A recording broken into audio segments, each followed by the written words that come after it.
Hello दोस्तों, आपका फिर से स्वागत है। मैं शिवदास हूं।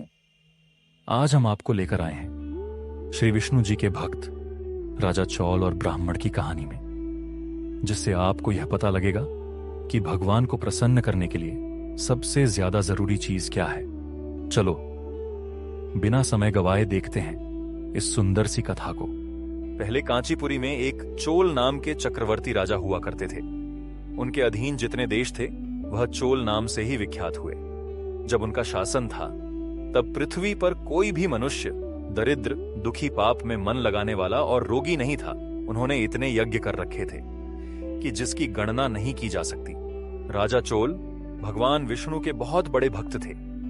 एक समय की बात है, राजा चोल अनंत शयन नामक विष्णु भगवान के तीर्थ को गए। वहां उन्होंने भगवान के दर्शन कर उनकी हीरे मोतियों से पूजा की।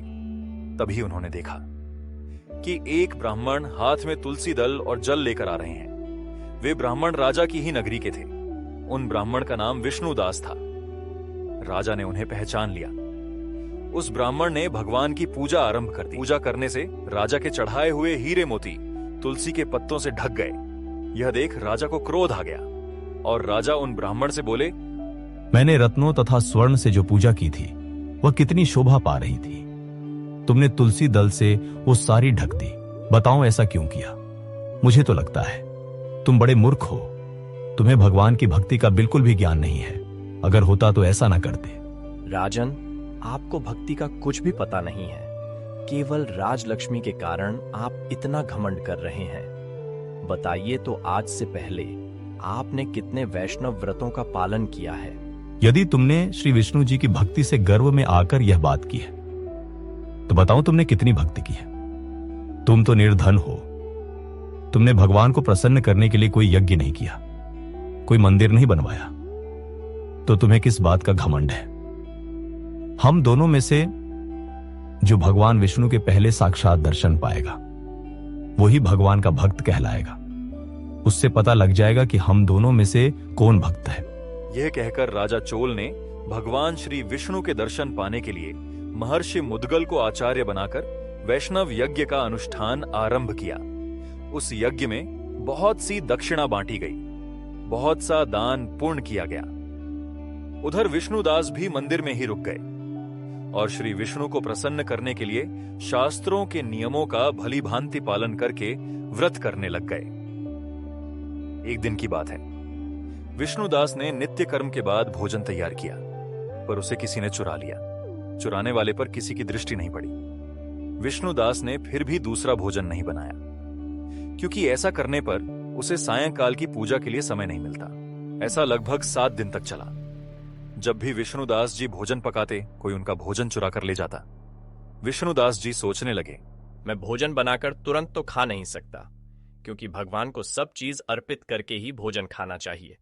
और मैं क्षेत्र संन्यास ले चुका हूं, क्षेत्र से बाहर भी नहीं जा सकता। और अगर मैं रोजाना ऐसे भूखा रहा तो व्रत के पूर्ण होने तक जीवित कैसे रह पाऊंगा? अब मैं काम करता हूं, मैं अपनी रसोई की रक्षा करूंगा। चांडाल फिर आया और खाना ले गया। वो बहुत ही कमजोर था। विष्णुदास जी को उसे देखकर दया आ गई। भैया जरा ठहरो ठहरो, क्यों रुखा सुखा खाते हो? ये घी तो ले लो। विष्णुदास जी को देखकर चांडाल बड़े वेग से भागा और भागते भागते गिर गया। विष्णुदास जी उसके पीछे भागे और चांडाल के गिरने पर चिंतित हो उसे उठाने लगे। जैसे ही वह चांडाल खड़ा हुआ तो वह साक्षात नारायण बन गए, क्योंकि चांडाल के रूप में नारायण ही विष्णुदास की परीक्षा लेने आए थे।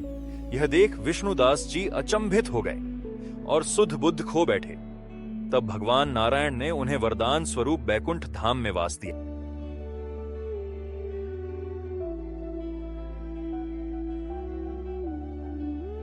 गुरुजी, जिस ब्राह्मण से लाग डांट के लिए मैंने ये यज्ञ, दान आदि कर्म का अनुष्ठान किया था, वो ब्राह्मण मुझसे पहले ही बैकुंठ धाम जा रहा है।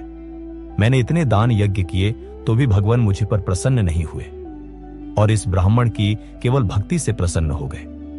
लगता है भगवान के दर्शन के लिए भक्ति ही प्रधान कारण है। उसके बाद राजा चोल ने राज सिंहासन पर अपने भांजे का राज्य अभिषेक कर दिया। राजा चोल बचपन से ही यज्ञ की दीक्षा लेकर उसी में संलग्न रहते थे। इस कारण उनको पुत्र नहीं हुआ था।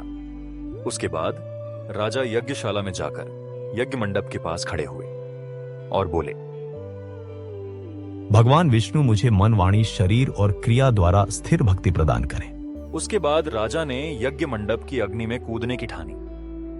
जैसे ही वह कूदने को तैयार हुए, तभी भगवान विष्णु प्रकट हो गए। ये देख राजा अचंभित हो गए। उसके बाद भगवान विष्णु ने उन्हें भी बैकुंठ धाम में निवास दी। इसके बाद दोनों भगवान के भक्त बैकुंठ धाम में पार्षद हुए। विष्णुदास जी का नाम पुण्यशील हुआ और राजा चोल का नाम सुशील हुआ। वे दोनों बैकुंठ धाम में भगवान के द्वारपाल हुए। तो देखा दोस्तों, भगवान को प्रसन्न करने के लिए धन दौलत जरूरी नहीं है, केवल भक्ति, श्रद्धा और भाव ही पर्याप्त है। अगर कहानी अच्छी लगी हो तो इसे दूसरों के साथ भी साझा करें। ऐसे ही और कहानियों के लिए हमारे साथ बने रहें।